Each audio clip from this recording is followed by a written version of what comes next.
So to start our unit on electricity, the first thing we're going to talk about is electric charge. So fundamentally, what is charge? Well, charge is a property of matter, just like mass is. And so, well, what do we know about mass? Well, one of the things we know about mass is that mass has a gravitational property. Well, what does that mean? Well, what that means, of course, we've seen is that mass creates a gravitational field. So if you have empty space and bring some mass and put it into that empty space, that mass is going to create a gravitational field which tells the space around it about its presence and gives some indication of how it's influencing the space around it. If you then bring a second mass up and place it in the field of the first, that second mass is going to interact with the gravitational field of the first mass through the gravitational force. Now, because the gravitational force is always attractive, we only need one kind of mass to explain that behavior. So in this case, we simply choose to say that mass is always a positive quantity. Well, how does charge act like mass? Well, the charge is going to create an electric field. So again, if you have empty space, nothing's going on in space. But if you bring a charge up and place it into that space, that's going to create an electric field. And that electric field is the charge's way of influencing the space around it.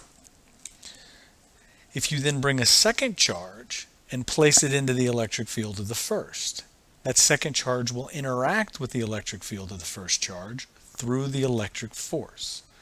So there's still going to be, with charges, they still use the field as a mechanism for their interaction.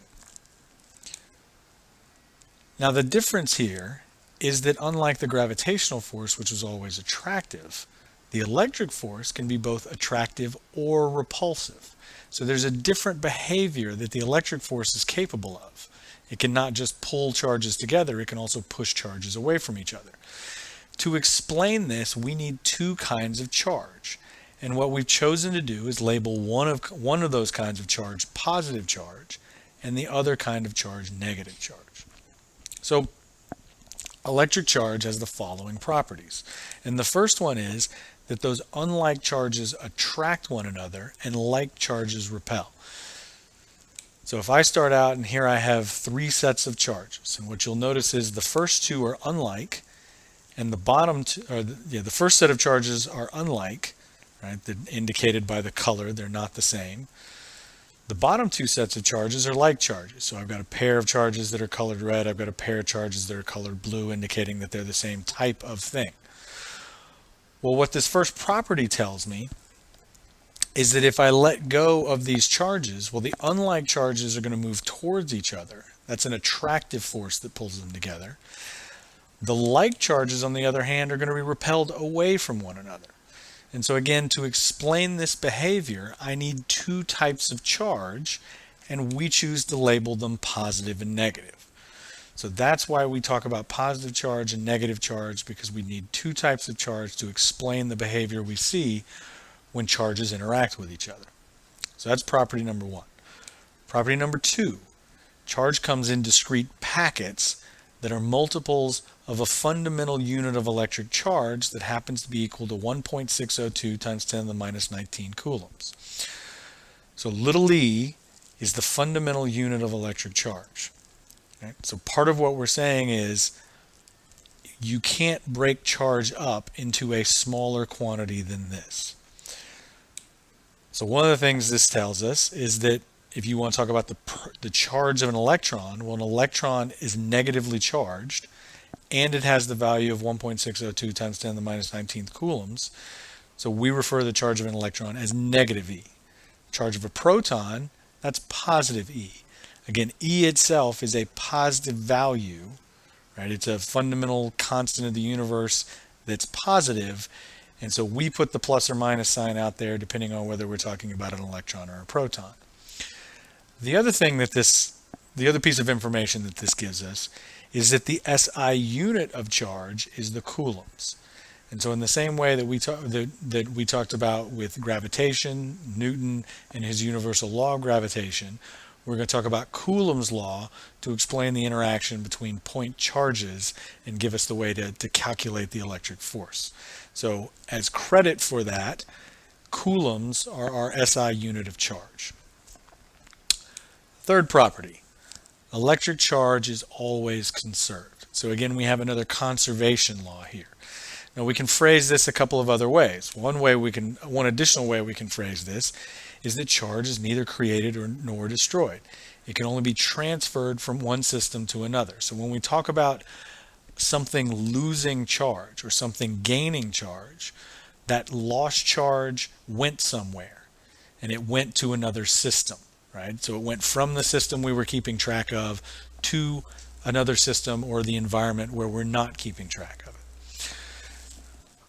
Another way to phrase this is that, well, if you take your system and isolate it from the world so that it can't transfer charge in or out of the system, then you have an isolated system and the total electric charge of an isolated system never changes.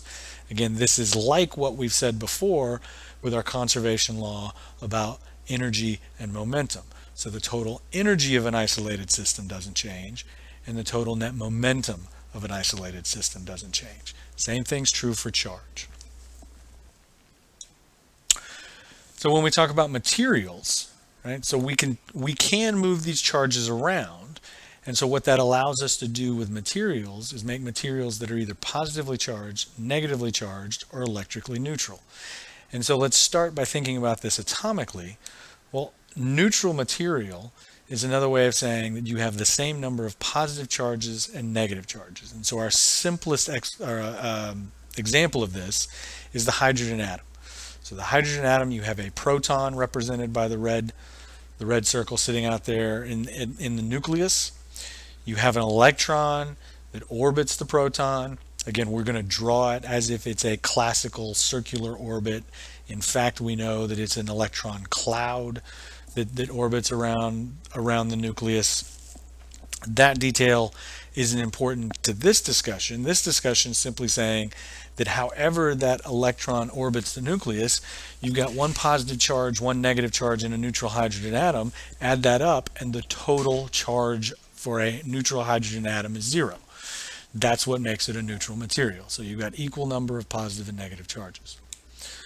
If you have something that's negatively charged, so if I took my neutral hydrogen atom and added a second electron, then what I would have is a negatively charged hydrogen ion.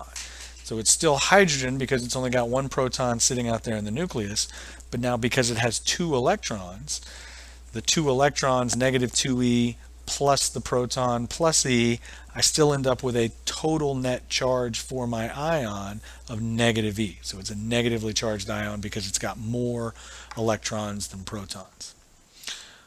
On the other hand, if I started with helium, so, and I know this is helium because I've changed the number of protons. So instead of 1 proton, now I've got 2.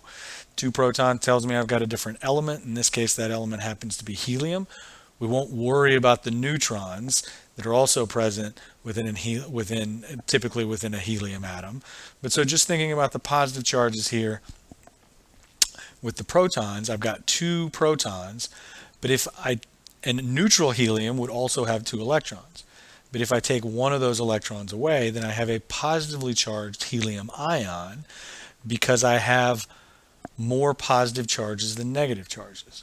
Now again, notice how I'm charging things is by adding or subtracting electrons. The electrons, as a general rule, are the things that I can move. So by adding protons, I've literally changed my substance. So as a general rule, we're not going to change substances. What we are going to do is be able to move around the electrons. So adding electrons gives you something that's negatively charged. You have more electrons than what you started with, more electrons than what the neutral material had. Therefore, you have a negatively charged material. If, on the other hand, you remove electrons, removing those negative charges leaves you with something that's positively charged. So now you have a deficit of negative charges, an excess of positive charges, and that's how you have positively charged material. So by removing or adding electrons, you can create negatively or positively charged materials.